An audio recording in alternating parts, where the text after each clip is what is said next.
তো চলো। Hello everyone, সকাল সকাল চলে এসেছি রান্নাঘরে আর টিফিন দিয়ে শুরু করলাম। ছেলে স্কুলে নিয়ে যাবে চাউ, তাই চাউ বানিয়েছি। আর এই কড়াইটা না আমার গ্যাসের উপরে গোল গোল করে ঘোরে, তো নাড়তে পারছি না। আর এখানে গরম ভাত, ঘি, নুন নিয়ে নিয়েছি, মাছ ভাজা দিয়ে ছেলেকে খাইয়ে দেবো। তো ভাতটা আমি মাখতেও পারছি না, এত পরিমাণে ভাতটা গরম। ঘি দিয়েছি, তাও ছেলে বলছে মা আর একটু ঘি দাও। আর ছেলে এখন চাইছে না ক্যামেরার সামনে আসতে, তাই ওকে আর দেখাচ্ছি না। তো ওর খাবারটা মেখে দিলাম, আর হচ্ছে ঠান্ডা হয়ে যাক ততক্ষণে আমি টিফিনটা রেডি করে নিয়েছি এক হাত দিয়ে, আর এক হাতে ক্যামেরা ধরে, আর এক হাতে দেখো গরম ভাত হয়ে গেছে, এখানে মাছের ঝোল হয়ে গেছে। কে কে খাবে চলে এসো। তো আলু, বেগুন, ডাঁটা, ধনেপাতা দিয়ে এখানে আমি মাছের ঝোল রান্না করেছি, একবারে রান্নাটা করে নিয়েছি। আর এখানে চাউমিন, এটা হচ্ছে ছেলে একটু টেস্ট করবে আর এটা টিফিনে নিয়ে যাবে, তো দেখিয়ে দিলাম। আর হ্যালো এভরিওয়ান, তাকাও, তাকাতে লজ্জা পাইতেছে। আজকে ফার্স্ট স্কুল খুলেছে, সবাই স্কুলে যাচ্ছে, আর আমরাও মা ছেলে বেরিয়ে পড়েছি। স্কুল যাওয়ার সময় ক্যামেরাটা চালালেই ওর লজ্জা পায়। তো চলো বাবা, কাদাতে যাস না, গায়ে ছিটকাবে।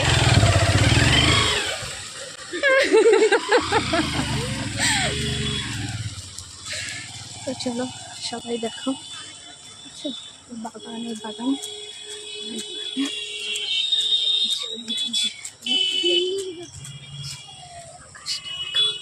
আকাশটা দেখেছো কিরকম গুম হয়ে রয়েছে। তো ছেলেকে দিয়ে আমি ফিরছি, আমি বাড়ি যাচ্ছি। এটাই ভিডিওটা করার মানে হলো আমি বাড়ি ফিরছি। তো দেখো চারিদিকের ওয়েদারটা দেখো, ভিডিও করার কি সুন্দর জায়গা না। কিন্তু দুঃখের বিষয়, আমি বাড়ি থেকে বেরোতে আমি একটুও ভালোবাসি না। তো বাড়িতে বসে এইটুখানি ভিডিও করি, আর কখনো কখনো মন হলে তবে এরকম জায়গায় এসে ভিডিও বানাই। তো এই দিকটা আমার ভিডিও বানানো হয় না, আমার বাড়ির সামনেই আমি আপনাদের সঙ্গে ভিডিও বানাই। তো চলুন। ঝিরঝিরে বৃষ্টি পড়ে যাচ্ছে, আর বৃষ্টিতে সবে আমি বাড়িতে চলে এসেছি। তো চলো দেখো বৃষ্টিটা পড়ছে, আচ্ছা দেখো প্রচুর বৃষ্টি পড়ছে, আকাশের অবস্থাও খুব খারাপ। আর এখনো সেই ফুল তোলা হয়নি, ফুলগুলো এখনো এরকমভাবে ফুটে রয়েছে, আর ঝিরঝির করে বৃষ্টি পড়ছে।